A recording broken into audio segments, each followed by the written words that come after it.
এই যে বাচ্চার বাবা, আসেন।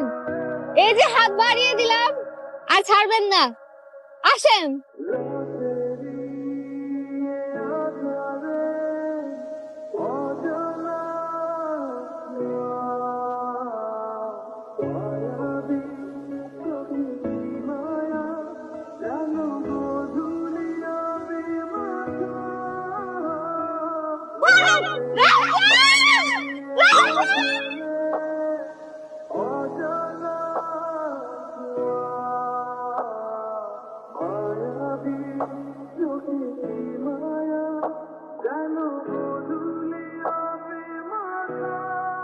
আমি কি মরে যাবো? আমার বাপের কসম, আপনার কিচ্ছু করতে পারবো না।